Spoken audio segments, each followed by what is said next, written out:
The meeting room was filled with laughter, not the good kind, but the cruel, sneering kind that echoes off glass walls. A group of executives stood near the conference table, whispering loud enough for her to hear.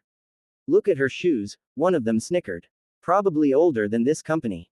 Another added, "Bet she can't even spell investment." Maria kept her head down, wiping the polished table in silence. Her uniform was simple, her hands worn from years of work. She'd cleaned that same boardroom every morning for 7 years, invisible, unappreciated, just the cleaning lady. As she gathered her supplies, one of the junior execs tossed his empty coffee cup onto the floor. "Oops," he said with a smirk. "You missed a spot." The others laughed. Maria stopped for a second, looking at the cup, then at him. Her voice was quiet but steady. "You shouldn't treat people that way." The man rolled his eyes. "Relax, lady. We're just joking." Before she could respond, the boardroom doors opened, and in walked the company's CEO, Mr. Harding, looking nervous. "Everyone, please take your seats," he said. "We're about to meet the new majority shareholder." The mocking laughter died instantly. The executives straightened up, fixing their ties and jackets. The room went still. Mr. Harding gestured toward the door. "Please welcome, Ms. Maria Alvarez." The cleaning lady stepped forward. Slowly, she removed her gloves and placed them on the table. Every jaw in the room dropped. "Wait, what?" one of them stammered. She's the new owner." Maria looked around the room, her calm eyes scanning every shocked face. "Yes," she said quietly. "And I've been watching how this company treats people." The room went silent. She walked right up to the junior executive who had thrown the cup, picked it up, and set it on the table. "You're fired," she said simply. The man's face turned pale. You can't." "Oh, but I can," she replied, her tone sharp now. "Because this time, the one you called, just the cleaning lady, owns this building." The other executives sat frozen. Maria smiled faintly, looking around. "Now, let's talk about how we're going to clean up this company." For a moment, no one breathed. The air in the boardroom felt heavy, like the walls themselves were holding their breath. The same people who used to ignore her now couldn't even meet her eyes. Maria walked calmly to the head of the table, the seat where the CEO always sat, and pulled it out for herself. Mr. Harding looked uneasy. "Ms. Alvarez," he said softly, I didn't know you were planning to take majority control."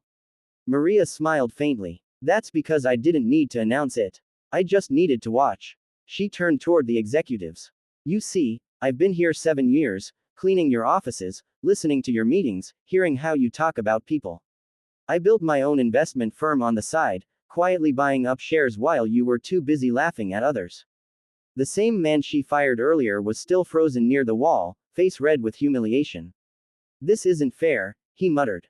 Maria's voice sharpened. "Fair? You mocked people who earn their living honestly. You fired single parents for being late. You called workers replaceable. And now you're talking about fair."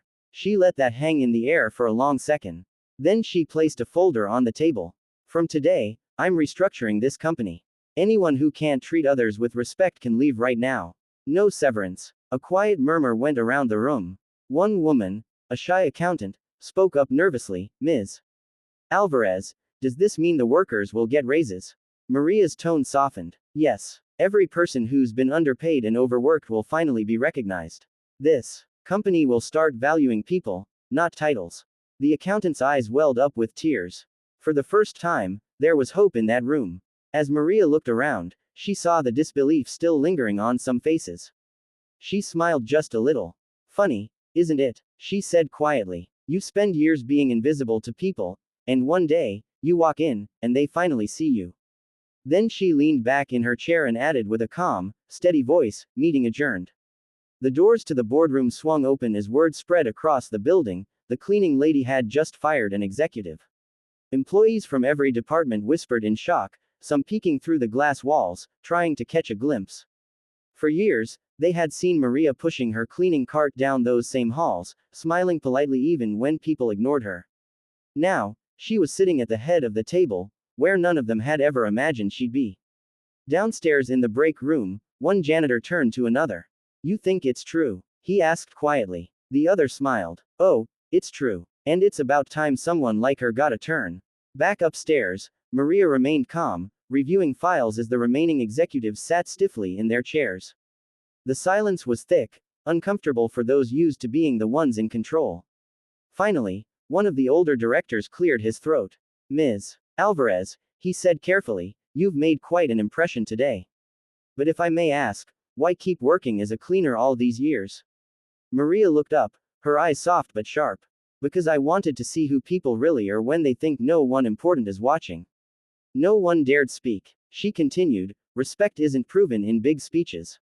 It's shown in small moments, how you treat the people who can do nothing for you." Her words hit like thunder, echoing through the quiet room. Then she smiled, almost playfully. "And now, since I'm the one running this company, I expect everyone here to remember that lesson." A few executives lowered their heads in shame. Others, the ones who had treated her kindly, looked relieved, almost proud. Maria stood up, closing the meeting binder. "This company used to chase profit.